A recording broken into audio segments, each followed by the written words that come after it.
ಇನ್ನು ಮಹಾರಾಷ್ಟ್ರದ ಪಶ್ಚಿಮ ಘಟ್ಟ ಪ್ರದೇಶಗಳಲ್ಲಿ ಬಹಳ ಮಳೆ ಆಗ್ತಾ ಇರೋ ಹಿನ್ನೆಲೆಯಲ್ಲಿ ನಮ್ಮ ಕರ್ನಾಟಕದ ಬೆಳಗಾವಿ ಭಾಗದಲ್ಲಿ ನೀರಿನ ಪ್ರಮಾಣ ಕೆಲ ನದಿಗಳಲ್ಲಿ ಹೆಚ್ಚಾಗ್ತಾ ಇದೆ.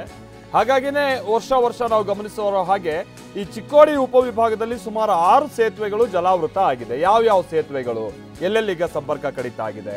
ಅಕ್ಕೋಳ ಸಿದ್ನಾಳ, ಕನ್ನೂರ ಸಿದ್ನಾಳ, ಬಾರಬಾಡ ಕನ್ನೂರ, ಆಮೇಲೆ ಮಲ್ಲಿಕ್ವಾಡ ದತ್ವಾಡ, ಕಲ್ಲೋಳ ಯಡೂರ, ಯಕ್ಷಂಬ ದತ್ವಾಡ. ಈ ಬಹುತೇಕ ಈ ಸೇತುವೆಗಳು ಮಳೆ ಬಂದಂಥ ಸಂದರ್ಭದಲ್ಲಿ ಅಥವಾ ಮೇಲ್ಮಳೆ ಜೋರಾದಂಥ ಸಂದರ್ಭದಲ್ಲಿ ಮುಳುಗುವಂಥ ಸೇತುವೆಗಳೇ.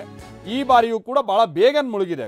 ಗೊತ್ತಿಲ್ಲ, ತೀರಾ ಇತ್ತೀಚೆಗೆ ಈ ಮೇ ತಿಂಗಳಲ್ಲೇ ಇವೆಲ್ಲ ಮುಳುಗಿರುವಂಥದ್ದು ಉದಾಹರಣೆ ಇಲ್ಲ ಅಂತ ಕಾಣಿಸುತ್ತೆ. ಆದರೆ ಈ ಬಾರಿ ಮೇ ತಿಂಗಳಲ್ಲೇ ಈ ಸೇತುವೆಗಳು ಅಥವಾ ಈ ಸೇತುವೆಗಳು ಯಾವ್ಯಾವ ಊರುಗಳಿಗೆ ಸಂಪರ್ಕ ಕಲ್ಪಿಸ್ತಾ ಇದ್ವು ಅವೆಲ್ಲ ಸ್ಥಗಿತ ಆಗ್ತಾ ಇದೆ. ಸೇತುವೆ ಮೇಲೆ ಯಾರೂ ಓಡಾಡಬಾರ್ದು ಅಂತ ಹೇಳಿ ಬ್ಯಾರಿಕೇಡನ್ನು ಹಾಕಲಾಗಿದೆ. ಪರ್ಯಾಯ ಮಾರ್ಗದಲ್ಲಿ ಸದ್ಯ ಗ್ರಾಮಸ್ಥರು ಇದೀಗ ಸಂಚರಿಸ್ತಾ ಇದ್ದಾರೆ.